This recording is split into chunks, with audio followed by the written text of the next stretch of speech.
Donc tout de suite, 8 conseils pour accélérer vos accès. Alors quand vous travaillez avec une base distante, il faut savoir qu'à chaque appel, il y a un temps incompressible qui est dû à l'infrastructure matérielle en fait. C'est ce qu'on appelle la latence. La latence en fait c'est complètement indépendant de WinDev et de HFSQL. En fait c'est la valeur du ping entre le poste client, donc votre poste, et le serveur. La latence vous la prenez à l'aller et au retour. Donc du coup si vous avez 50 millisecondes de latence sur votre connexion avec le serveur, ça veut dire qu'à chaque appel au serveur, vous allez ajouter 100 millisecondes à votre temps de traitement. 50 millisecondes à l'aller, 50 millisecondes au retour. Vous avez une boucle avec 50 appels, ça fait 5 secondes de perdu. Du coup, premier conseil, choisissez bien comment vous allez récupérer vos données. Alors, quand vous devez récupérer un seul enregistrement, faites un Hashly recherche. Et quand vous devez récupérer plusieurs enregistrements, ne faites pas une boucle de Hashly premier. Faites une requête plutôt. Hashly suivant plutôt. J'ai dit quoi? Hashly premier. Oui, Hashly premier suivant. et Hashly suivant pour faire la boucle. Hashly suivant, oui, tout à fait. Et si vous voulez juste vérifier si un enregistrement existe, vous pouvez utiliser la fonction hrecherche plutôt que Hashly recherche. Elle est beaucoup plus rapide parce qu'elle ne lit pas les valeurs. Deuxième conseil, quand un traitement nécessite de modifier plusieurs enregistrements dans plusieurs fichiers différents, eh bien, utilisez de préférence une procédure stockée. Alors, je vous rappelle, une procédure stockée, c'est une procédure WLangage que vous installez sur le serveur de base de données. Donc les accès à la base depuis cette procédure, ils se font directement sur le serveur. Vous gagnez la latence, c'est plus rapide. Troisième conseil, utilisez la technique du lazy loading. Le lazy loading en français, c'est le chargement à la demande. Par exemple, quand vous affichez les infos d'un client, n'affichez pas systématiquement l'historique de ses commandes. Attendez que l'utilisateur le demande. Le principe, en fait, c'est de ne pas récupérer des infos qui ne serviront à rien la plupart du temps. Quatrième conseil, il y a des infos qui sont dans la base de données et qui ne changeront plus, comme par exemple les commandes de l'année 2018. Si vous devez faire plusieurs traitements sur ces données, ne les relisez pas sur le serveur à chaque fois. Gardez-les dans votre appli dans un système de cache. Alors, un cache, ça peut être aussi simple qu'un tableau de variables de type enregistrement ou un fichier HFSQL temporaire. Cinquième conseil, faites attention à vos algos. Et je vous donne un exemple, vous devez lire 10 commandes et pour chaque commande, les 5 lignes de commande associées. Si vous imbriquez les boucles comme ici, vous allez plomber les performances. 10 commandes, 5 lignes de commande, vous allez faire 60 allers-retours au serveur. Alors que si vous faites comme ici, une requête unique qui renvoie tout, vous faites un seul aller-retour. Alors par contre, quand vous parcourez les résultats de la requête, il faut bien penser à changer de commande.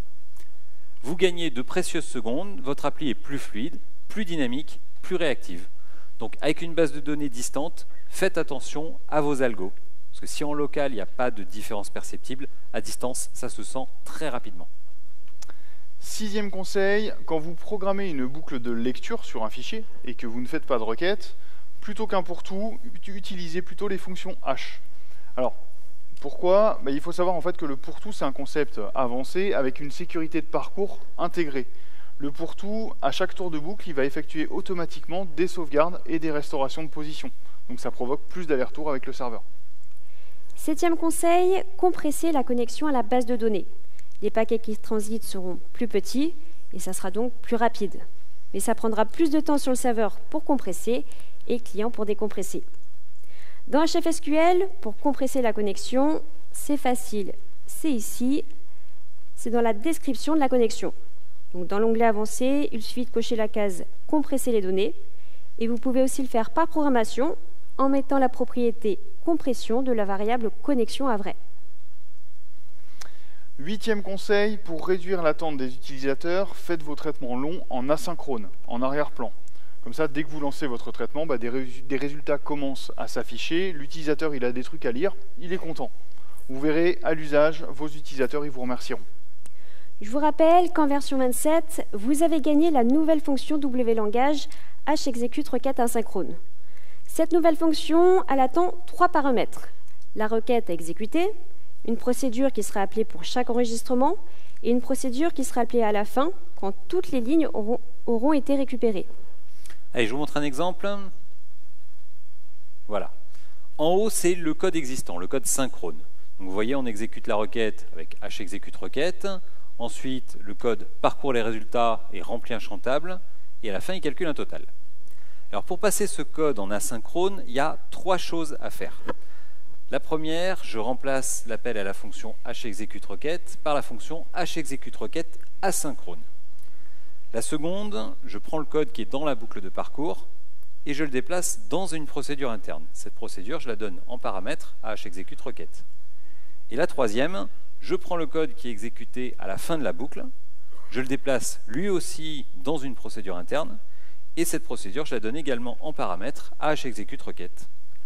Et voilà, mon traitement est maintenant asynchrone. Il rend la main immédiatement à l'utilisateur, il s'exécute en arrière-plan, et il affiche les résultats au fur et à mesure. C'est plus fluide, les utilisateurs sont contents. Alors vous le savez, moi je suis la commerciale de la bande. Du coup, puisqu'on est sur l'asynchrone, je vous rappelle que dans le cadre des fabuleuses formations que PCsoft vous propose, il y en a une qui traite justement de ce sujet-là. C'est la formation Thread et tâches parallèles. En une journée, vous devenez le ninja de l'asynchrone. Je reviens sur les accès distants avec une dernière petite astuce. Je vous rappelle que vous pouvez simuler sur votre machine une connexion lente avec la fonction wlangage hSimulRéseau. Alors ça vous permet de tester en local les performances de votre appli lorsqu'elle sera en distant et du coup d'appliquer nos conseils. Avec WinDev, WebDev et WinDev Mobile, vous profitez de tous les outils pour créer des applications performantes dans toutes les configurations. Que votre base de données soit locale ou distante, votre appli est rapide, son UI est fluide et vos utilisateurs sont heureux. HFSQL augmente le taux de bonheur par utilisateur.